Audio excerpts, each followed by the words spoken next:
help her out, Cool. that would be great.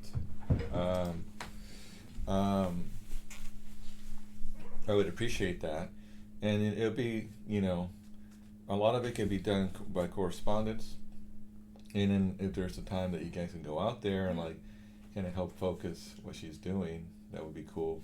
It may be a good idea for you guys just to like see how it feels to teach it, because like you're just studying it, or doing some practicums and going to clinics and stuff. And that's entirely different from teaching it, though. But teaching it as a whole, you have to actually explain what you do instead of just doing it. Yeah, and that's the hard part. Okay, so, oops. I'm just putting in what I was eating here. Do you log your meals? Yeah, I think I had like a little bit too much of that, but there you go. Yeah, I'm doing that because, you know,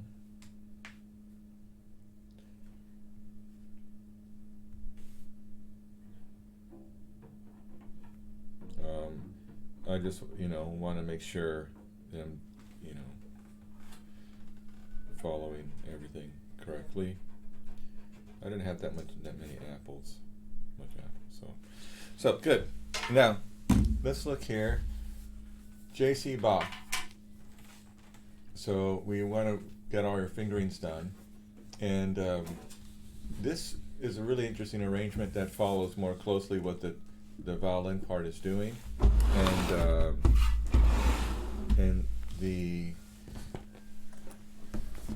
but it's all down an octave. Have you heard any recordings of this? I have. Did you find out that they play it up an octave? I did.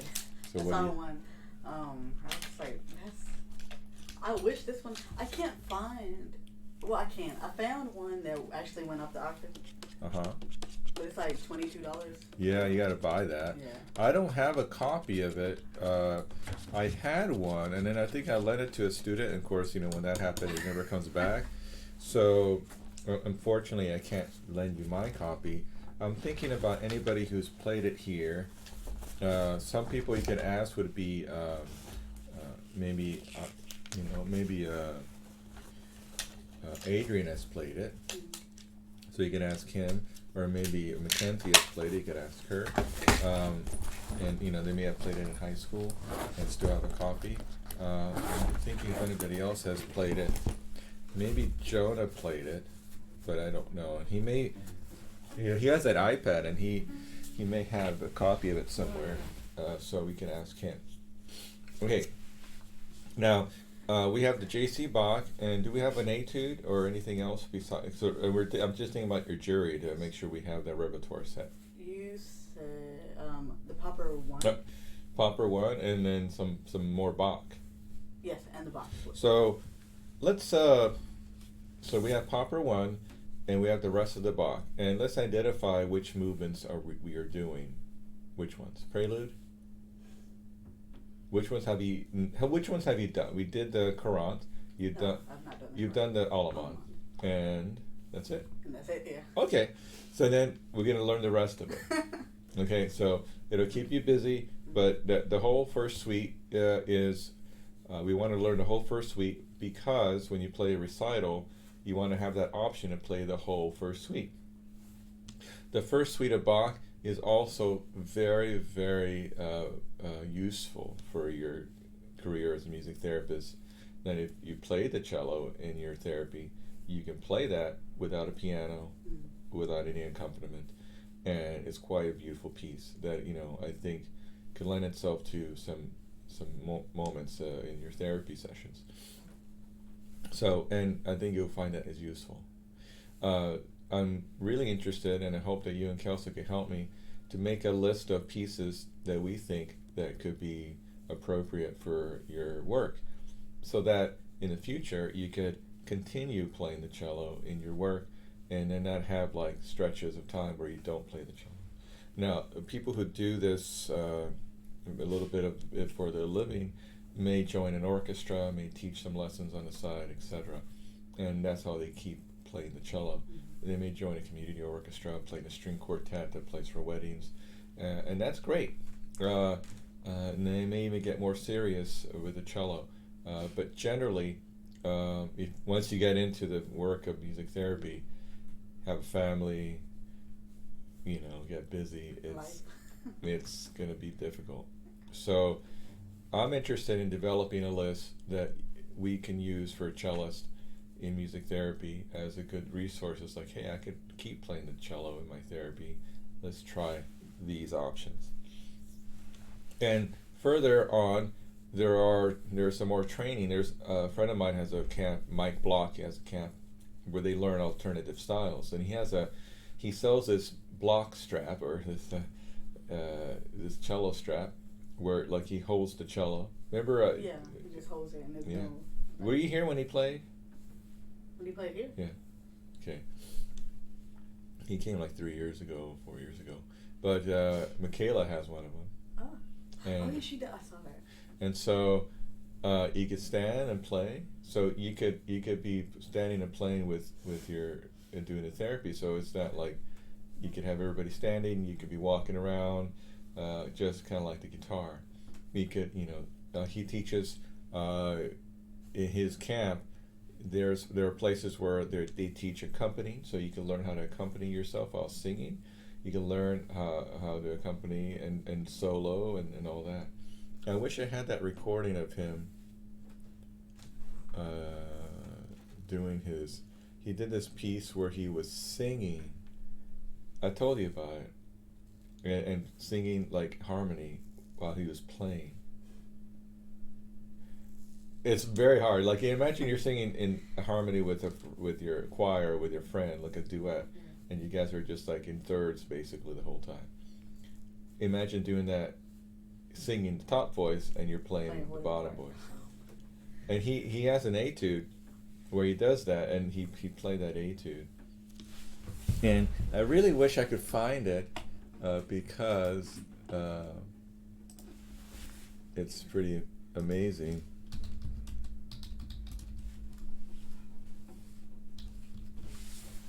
I don't know if you put it on there.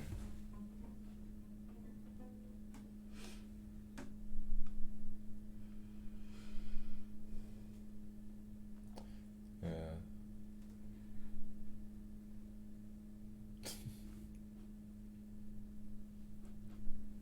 He has one, how to get a dressing room to yourself. That's a joke. I don't think it's here, unfortunately. So, someday maybe he'll put it on here, that he'll sing and all that, but maybe I could ask him if he has a video of me, because that would be a cool piece for you to do. Yeah. Singing and playing. It's in his book, I think. He has a book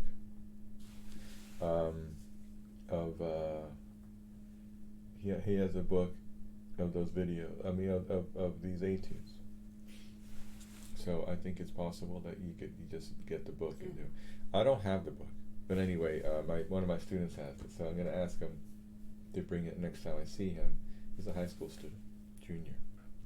Okay, so now let's go in and let's play our.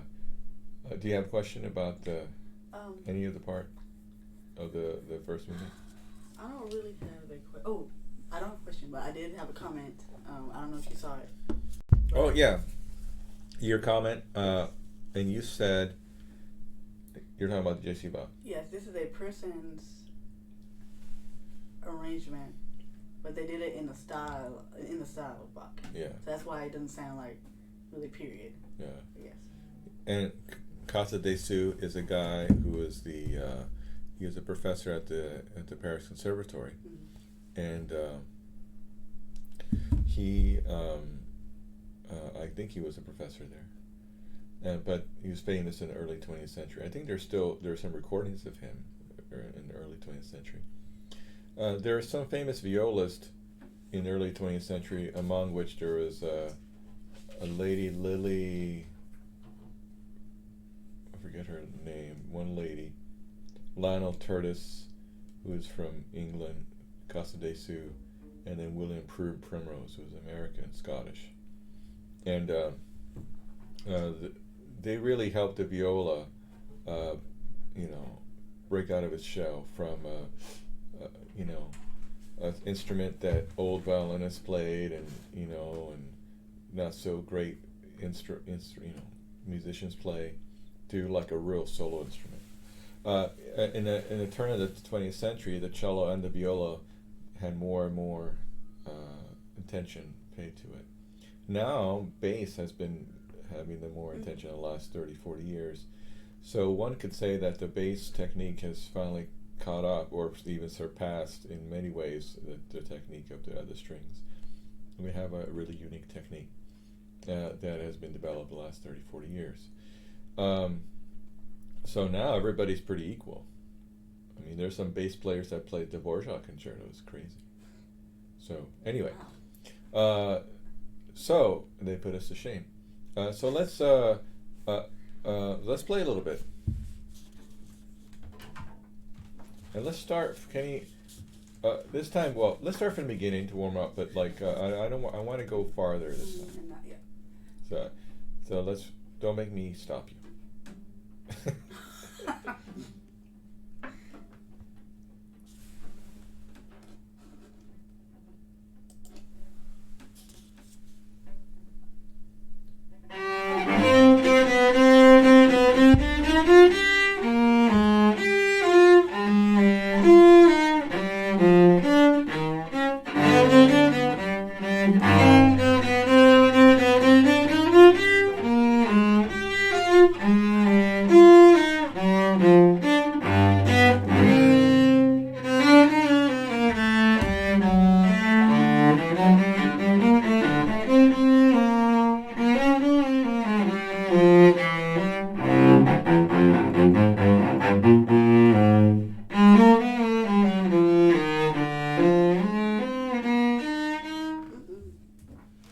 Getting tight? Yes. Before we go on, I noticed I was sitting in the concert in a location where I could see you quite perfectly. I mean, I could see you, like your whole structure of how you play. And you play a lot at the Frog, and then you weren't moving your fingers, and it was quite stiff. And I could tell that there was no flexibility there. So we need to fix that. So when what happens when you are playing at the Frog? What do you feel?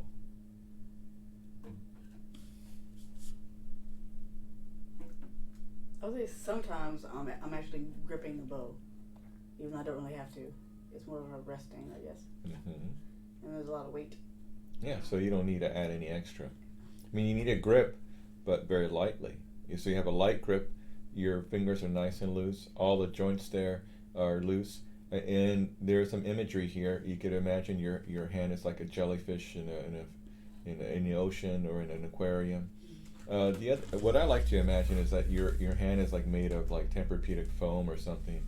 It's firm foam, but it has the shape of a hand, and but it doesn't have any bones or tendons or any joints in there. So if you feel that at the Frog, now when you go to the tip, place your bow at the tip, you have more weight there, and your fingers are firmer. But this is similar the way your fingers are firm when you're at the as you're walking up. I mean, the way your arms or your legs are firm when you're walking upstairs, or when you're pushing off with your arm against some weights or something. And you only need a little bit. Can you make the string go right and left? Yeah. Relax your shoulder. See the minimum. Let's find the minimum amount of weight you need. Now go. Yeah. Now just lean to your left as you play. Yeah. Try it again. Wiggle. Yeah, there it is. Wasn't that nice? Yes. It's always nice when you smile, because you know that was right. Now do it the other way at the Frog. And you don't need that much weight. You're just what it is. A lot of people think they're pushing the weight on there. And Tanya Carey taught us that you're balancing the weight on there. Just the way you balance on one foot, as you know, if you can, like stand up and balance on one foot. Not just with the cello. You can carry the cello. Yeah, like that. That balance on one foot. Yeah. See, you're like in shape. You could do that like the flamingo thing. Yeah. You're not like less than your weight. You're the same weight. You're just balancing on one side. Now do that with a bow. Like go ahead and sit down. And then and if you're dancing ballet, when you do an arabesque, you're balancing, in that position too. Now place your bow on that D and relax your balancing. Now just play to the right. Now move a little bit with it, especially once you cross the middle of the bow and towards the tip. Yeah. Now let's try the opposite way of moving. So put all your weight on your right foot. Relax your arm. Now as you bow, you want to first push off of your right foot and throw your weight to the opposite side as you bow to the right. Throw your weight to the left foot. Stop. Now you see, I think you moved too much. So you're smaller than I am. So what you're doing is you're copying me. And then you see that I move that far, but you don't have to move that far. You just have to feel the balance in your body. So Benjamin Zander, the famous conductor, when I was 16, he was conducting the all-state orchestra, and he said to the cellist, like, cellist, you have to be one butt cheek cellist, he said. So like you're on this side, now push to the other side. But don't go over, because feel your body naturally. You know that if you go too far, you feel like you're going to fall down. We don't want that. I don't have insurance, by the way, so don't fall. Yeah. Now stop. Now feel the left knee. You have all that weight there. Now push the other way. Then do the other way. Now literally push on your left knee, like as you bow. Yeah, like push the opposite way. No, play up bow. But lean on your left, and then your left knee is going to your right. Yeah. Do you notice that because of that counter pressure, you didn't have to try so hard with your arm? How does your shoulder and back feel? Is it tight? No. Right. Now, here, let's think this through, because it's not like you don't. I mean, you can play this and you can struggle through it, and you'll be fine. I don't want to struggle. But right, the struggling is what we have to keep asking ourselves, like, why is that happening? Why am I playing like this? Why do I keep repeating the same mistakes? So, one answer someone will give you is like, well, play slow, play relaxed, and if you can play it slow, you can play it fast. Two-step violin jokes around, but it's actually true. If you could go slowly, you can go fast. As long as when you're going slow, you're really hyper-focused on the movement. If you're getting tired and getting pain, then you're doing it wrong. This kind of movement that we're talking about here could be good for you to practice when it's slow. Now, the other issue is just to find out what these motions are about and then integrate that into your practice in scales and etudes and in pieces that you know very well, that you don't have to learn music. Because when we learn music, there's a little bit of pressure put upon us to learn it, and then the possibility of you playing bad habits is going up because you're focused so much on the notes that you're not aware of how you're actually playing. You understand? Okay, now can you try? Let's try the first chord. So is an up bow, sort of in the middle. So now you're going to be leaning on your left side. You go bum. Now you're leaning on your right side. Chord. You see what I did? See? Bum, bum. So I'm going right, left, and then with my bow, with my body I'm going right, left, moving from left foot to right foot, and with my bow I'm going left, right. Ready, set, go. Oops. So set your bow. It doesn't have to. Not all the up bows are born at the tip. Really? Yeah, in the middle. Balance the bow, wiggle, ready, go. Yeah. I thought you knew how to dance. I do, I do, but It's like this you is like don't look doing- like how to dance right now. You look like me. I don't know how to dance. Up bow. Lean to your left. Lean on your left foot. I mean. Now you're gonna go. Let's just play the first note, and you want to just imagine your weight's over here, and you're shifting the weight to the right foot. At the same time, you're bowing.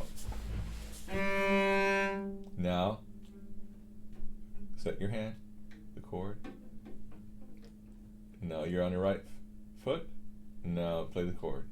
Right.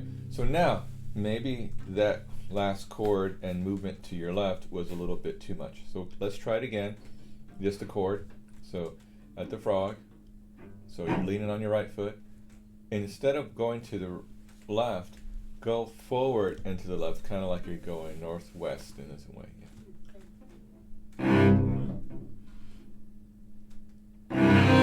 Ah, yeah. So you're going like literally like east-west. Think more north. Okay? Yeah, let's tune it. First finger a little bit further back. Go.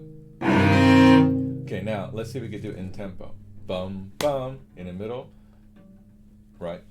From left to right, also going a little bit forwards for the chord. Again. And make sure you hit both strings on the bottom. Go ahead. Now, do it a few more times to get comfortable, and I'm going to ask you a couple of questions.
Sorry, I lost the camera, so I put it back on. So, let me ask you a question. Are you tired?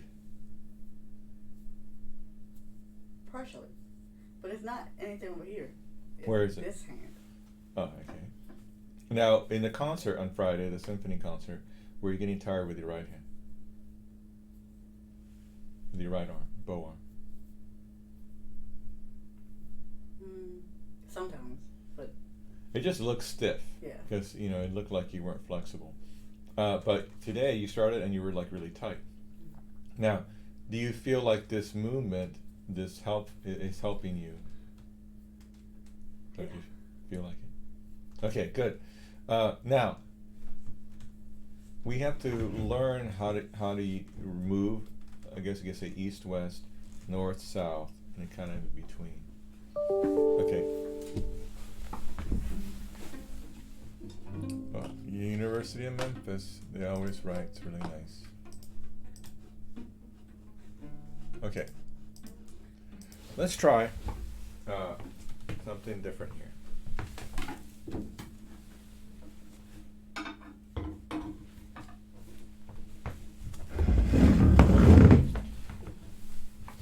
So let's work on the left hand now. So first of all, we want to elongate our body. We often we play like cramped like this. Even though like taller people have this problem more than shorter people, but if you have any cramped parts of your body, like kind of like you're not elongated, especially around the joints here, then you're probably gonna be tight. So stretch your arms out like this. Now watch what I do here. We're from the elbow, just bend your elbow.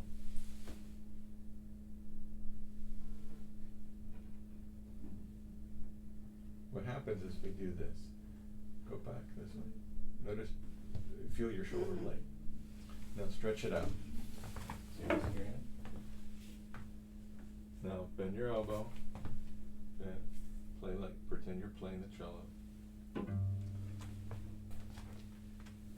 How'd that feel? That felt really good. Right. I don't feel that in my shoulder blades. So, pretend down here somewhere there's an old-fashioned telephone. How would you answer the phone? Show me. Like, pretend there's a phone here. Pick up the receiver. And with this wow. How do you answer? Show me. Right. You do it again. You don't go like this way. Mm-mm. Right. Except you don't put your shoulder blades with your left one back. Like pretend like you're doing this. So that's not how you answer the phone. Right? If it's an old-fashioned phone like at your grandma's. You just go like this, like hello. Right? That's how we should place our hand on the fingerboard, so to speak. I mean,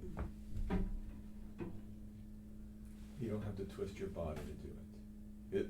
What I'm trying to say is we twist our body this way and we put our arm in there, and then we have this pain in our shoulder blade, and then it locks up our shoulder blade. So stretch out.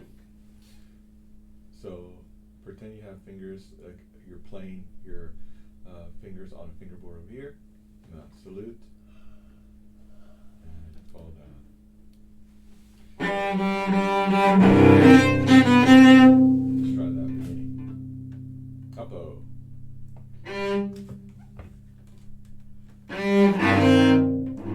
Again, up-o. Okay, now, with that feeling here. Now let's go with our body, with our bow. So now we're more toward the right. So now we're going to follow our bow. Ready? Just follow the bow a little bit. Okay, now let's do the other way.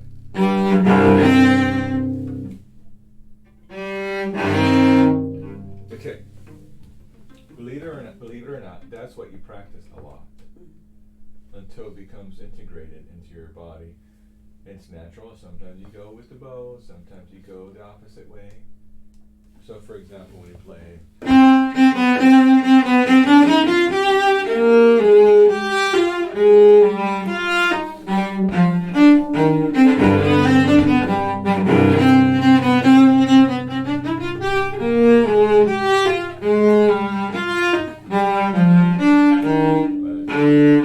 I got lost there.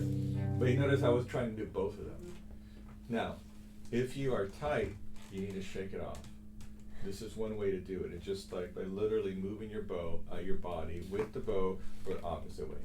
You can also shake your head like no, yes, thank you, no thank you. These are very simple things to do. The other is wiggle your, I guess you could do the shimmy in the seat. I don't know what they call it. Anyway, shake in the seat just a little bit. And it actually is very helpful because a lot of times we are stiff from our hips. Mm-hmm. And if you loosen the hips, then it'll loosen up the muscles above them. Okay, now can we go from here?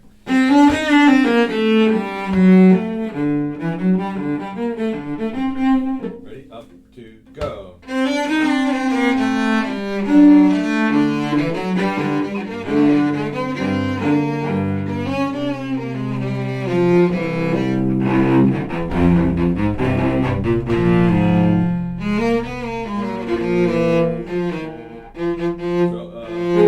What's happening here is a sequence. So we have a C minor going to G minor, and in a G minor going to F minor, and in F minor going to E flat minor. So like G minor, F minor, E flat minor. So it doesn't change keys, but it's harmonizing. Yeah. There's moments of these harmonies. Tonal centers are changing. So in your mind, you got to think, okay, it doesn't say it, but basically E flat minor. Then, okay. Go start from here.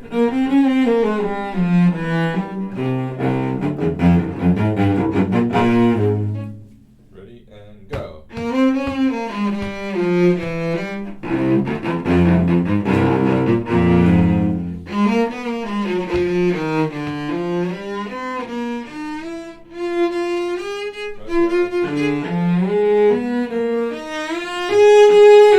You just aren't aware of where you're going. Where is this A flat? It's between the third and fourth position, right? So sometimes, here's another little thing you can do. Sometimes thinking about the enharmonic. What does that mean, enharmonic? It's like G sharp. Okay, so can you go? You just think G sharp. Now, next question. Do you have an extension here? No. Why do you extend it? Right. I have no answer to that. Yeah, because you were doing it and several times. It's as if you're like, you landed there. It's like, oh, it's an extension. No, it's not. And then your hand was confused, and then you were playing the wrong notes. So I'm just showing you how you can help yourself. You don't have to know all the answers, but once you ask yourself the question, it's fairly simple, right? So enharmonic, no extension. Then when you go from on the A string, you're going to shift. How far is that shift? When you it's just a whole step. Identify the notes. E flat to F. And after that, is there an extension?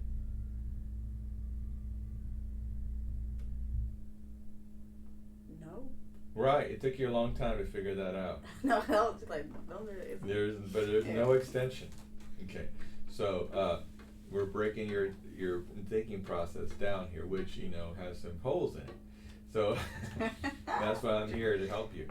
And so, but watch my hand. This extension. You could do a 3 here, and if you put a 3 here, you're effectively in half position. But more importantly, you're going to have closed position here, close. So you got 3 positions that now you don't have to worry about an extension. You have it closed here. Closed mean all half steps. One little extension, then close. Close. One.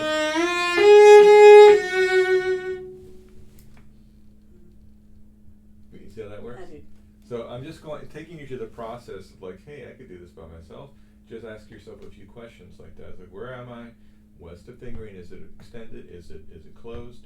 How am I shifting? Whole steps, half steps? Yeah. Okay, start from here.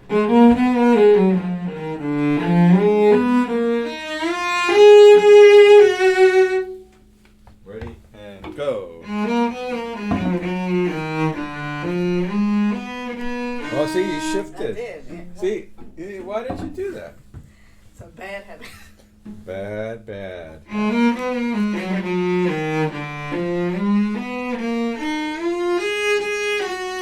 Now, you lead with the arm, right? The arm leads the hand. The hand doesn't take the arm where it wants to go. The arm takes the hand where it wants to go, right? Try it again.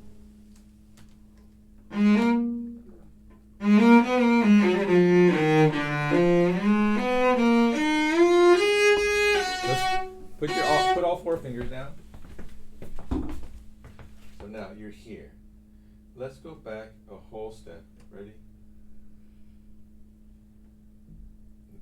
See, you were like here, and then you went there.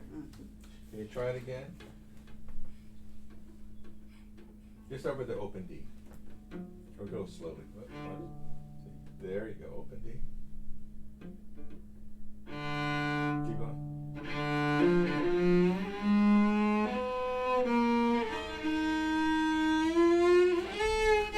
Oh, it's really tight there. Feel that? So can you try it by yourself?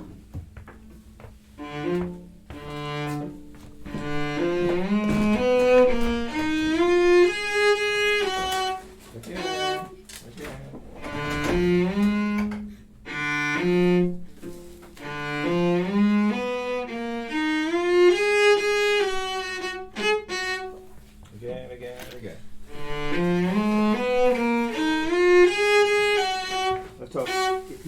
again, but you did it faster and it wasn't necessarily better. Can you do it again?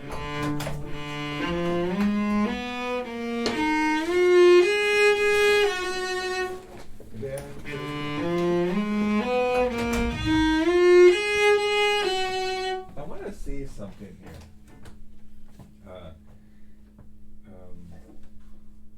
Put your hand right here. How does she do it? I'm looking at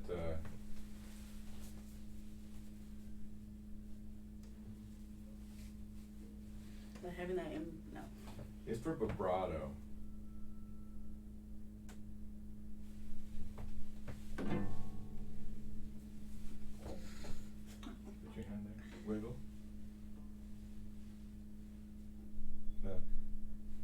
Keep it like around like the D string somewhere. I want you to wiggle, wiggle, and then stop. Like on this string like this, and then stop. But really feel like, yeah. Ready, go. Like wiggle like 5-10 times, and then relax it. Go. Wiggle, wiggle, wiggle, wiggle, stop. But keep wiggling while you're in one spot. Yeah. Yeah. Yeah. Yeah. I wonder if I could open this up. This would help. Now can you try it? Wiggle, wiggle, and stop. So for your vibrato, just wherever it lands is fine. And do like without the bow, and then with the bow while you're stopped. Bow. Like this. Wiggle, wiggle, wiggle, wiggle, stop. Blow.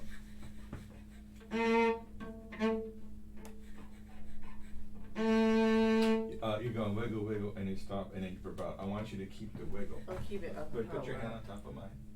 Ready? Go. See. Okay.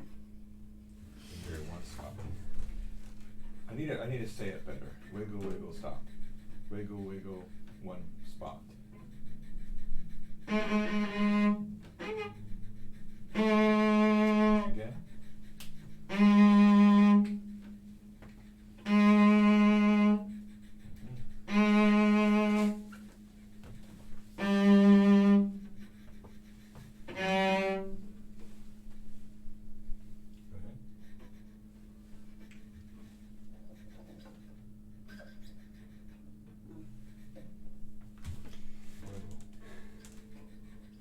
I'm just trying to find the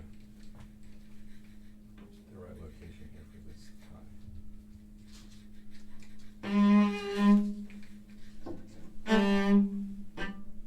How'd that feel?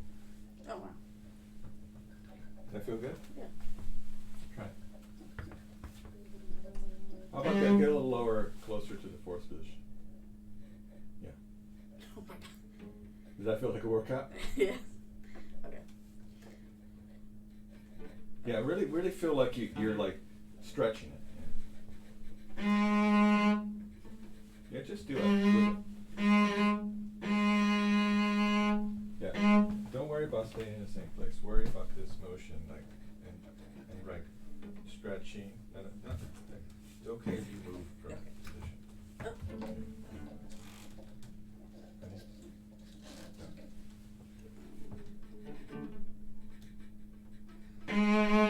I want you to like go farther, yeah, and just don't worry about stopping in one place.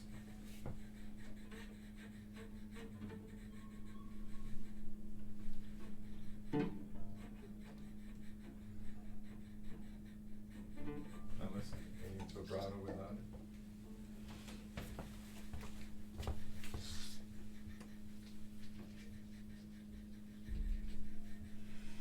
I think it's too tight, right?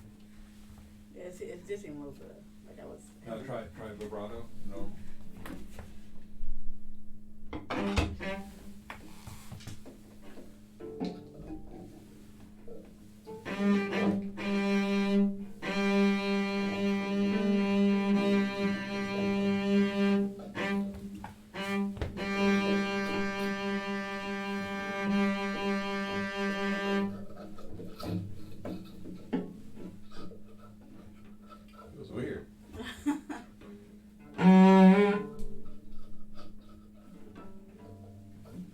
Oh, I see.